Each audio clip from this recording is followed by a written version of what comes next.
घर सफा राख्छु, आफू पनि खुसी हुने प्रयास गर्छु। भनिन्छ गृहिणी खुसी भएको घरमा माता दुर्गाको बास हुन्छ रे, भगवानको कृपा सधैँ रहन्छ रे।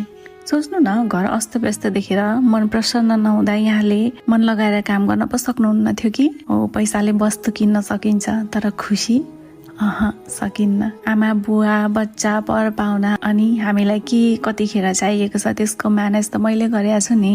यहाँ पनि त तपाईँलाई स्वतन्त्र राखेको छु। हो, मैले घर सम्हाल्छु, त्यसैले बाहिर निस्केर मन लगाएर फोकस भएर काम गर्न सक्नु भएको छ।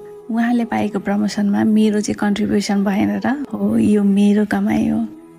पैसाले घरका पर्खालहरू बनिन्छन्, तर त्यहाँ परिवार बसाउन गृहिणीको सबैभन्दा ठुलो भूमिका रहन्छ। हो, यो मैले कमाएको कमाइ हो। मैले दिनरात घरमा खटेर आफ्नो ड्युटी सम्झेर पुरै लगनशीलताको साथ गर्ने कामको मूल्य एकचोटि क्याल्कुलेट गर्नुहोस् त, तपाईँको क्याल्कुलेटरमा आएको अमाउन्ट।